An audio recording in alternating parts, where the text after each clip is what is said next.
Hello and welcome back to Pop Culture Graveyard. I am Hollis, and this week I'm taking a break from holding up vinyl to bring you all some of the coolest, most underrated music documentaries I have found on YouTube.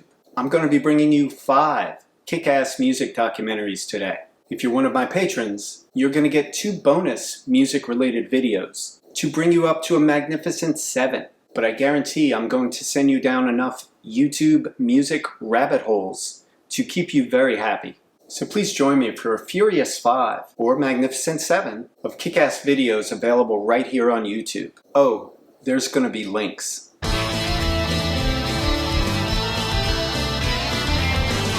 Before we get rolling, if you're enjoying the content I'm bringing you from week to week and would like to help support the show, please consider joining my Patreon. It's at patreon.com/popculturegraveyard. And thanks. First up, David Bowie's Plastic Soul, 1974 to 1976. You all know I'm a massive David Bowie fan. And this is one of the best, most unsung music documentaries I've seen that addresses a very important moment in David's career, during which he assimilated the rudiments of black music while subsisting on a diet of 2% milk, peppers, and cocaine. But David always knew how to surround himself with great people, from Ava Cherry to Luther Vandross to Carlos Alomar to John Lennon. This period directly resulted in all of the great music you hear on the albums Young Americans and Station to Station. Strange fascinations fascinate me. It's fascinating to watch Bowie slowly shed the skin of his Halloween Jack persona from Diamond Dogs and assume the soulful R&B persona known as the Thin White Duke, with which he found success with not only concert audiences, but the record-buying public, as well as TV audiences as varied as those for the Dinah Shore Show and Soul Train. You get to see Bowie working on lyrics using the cut-up technique. You get to see him in the back of his limo, paranoid on coke. You get to see him interviewed, paranoid on coke. And you see him performing live on stage, paranoid on coke. David's Plastic Soul period may be my favorite in his entire canon, and that's saying something for an artist with his discography. So do not sleep on this wonderful documentary, the link of which is below.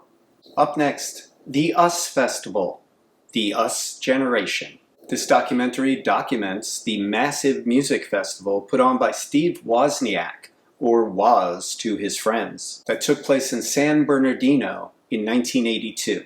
Woz very aptly surmised that he had already made more money than he'd ever need in life, and to his credit, he threw an awful lot of it around in an attempt to put on the best music festival since Woodstock. And how do you get A-listers such as Tom Petty and the Police and Fleetwood Mac in 1982? Money, and lots of it. And when a band like Fleetwood Mac tell you it's more money than they ever made in their career, that's a lot of money. And Woz even hired Bill Graham to ensure that the festival ran with Swiss precision. What makes this festival great wasn't just how amazing the bands were, and they were amazing, but it's just how diverse the lineup was. From the Ramones to Santana to the B-52s to Fleetwood Mac to the Police to Talking Heads to Tom Petty to Gang of Four. Did you know that Gang of Four was the first band to take the stage at the 1982 US Festival? Well, they were. And the B-52s put on, according to the other bands in attendance, the best show of anyone. And the footage of their set, which has been bootlegged for years, along with many other US Festival bands, is every bit as incendiary as you've been told. This festival was so successful that it spawned a sequel, the US Festival 1983. I'm not only going to put a link below to this wonderful documentary, but I'm going to put a link below to a few of the performances at the 82 US Festival, as well as an entire set from the Pretenders at the 1983 US Festival, which is a tremendous set showing Chrissie Hynde at the top of her game, even though Pete Farndham and James Honeyman Scott had only died the year before. So the original Pretenders are just Chrissie Hynde on guitar and vocals, and Martin Chambers on drums. Everyone else is new, and the band rocks. This is a killer concert set from the New Jack Pretenders, so be sure to check that out. Up next is last year's BBC documentary, When Nirvana Came to Britain. This is, of course, based on the period when Nirvana went to tour England right before they blew up on a global scale. It's so cool to see early Nirvana when they were still poor but very, very happy. This documentary even shows fun, obscure things, like the night that Kurt Cobain and Dave Grohl played an acoustic set in a little bar in Aberdeen to about 30 people. One of the many highlights of this documentary is Nirvana playing the Reading Festival in 1991. They were scheduled at about the middle of the bill, and so they went on at midday with the sun beating down on them. And it's wonderful seeing the crowd go crazy, responding to all the new material that the band is playing.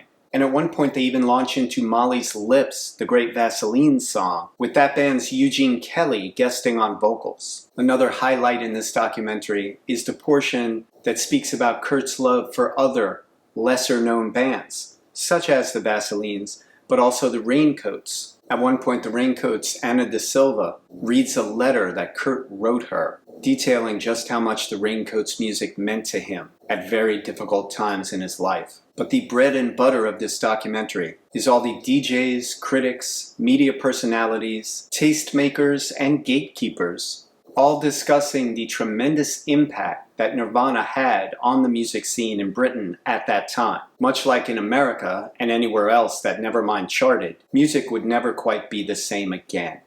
Up next, the wonderful and frightening world of Mark E. Smith. This is, of course, a documentary on The Fall, the self-professed northern white crap that talks back. One of the most challenging and rewarding bands Britain ever produced, who were together at the time of this documentary 29 years, with 25 studio albums, 22 live albums, and 24 John Peel sessions under their belts. And in my opinion, this is the most revealing portrait of the band and its irascible singer/dictator, Mark E. Smith. It's not easy to chronicle a band that's had over 49 members, but somehow this deep dive manages to chart the band's many personnel and sound shifts in inventive ways. My personal favorite era of the band is the Brix Smith era, during which Mark had his wife in the band. Brix Smith is an underappreciated figure in the history of The Fall, who had an awful lot to do with the only real commercial appeal the band ever had. And I never feel that Brix got all the credit she should have. But the portion of this documentary that focuses on her era goes a little further in trying to redress that balance. Like the best of music documentaries, this one works whether you know the band or not. If you know the band already, this is a dream watch. And if you don't know the band, it still succeeds as a spellbinding character study. Mark E. Smith is one of the true geniuses the punk scene ever produced. And this documentary tackles the who, what, where, when, and how of Mark E. Smith better than any other. Up next, Frank Zappa. The BBC simply do better documentaries than anyone else. And this 1993 Zappa documentary is proof of that.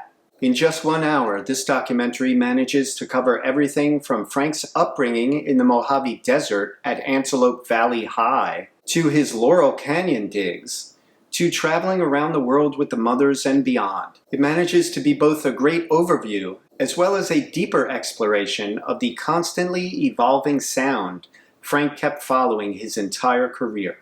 Some ex-mothers are interviewed, such as Motorhead Sherwood and my beloved Ruth Underwood. And the archival studio and concert footage is stellar. If you're curious what the fuss about Frank was all about, this documentary will definitely quell your curiosity and might even stoke your appetite for more Zappa exploration. Much like Mark E. Smith, Frank Zappa was a very complex, difficult individual to explain. So the documentary doesn't even try. It simply follows Frank's musical muse wherever it took him. And it's that journey that reveals more about Frank Zappa than any biographical account ever could.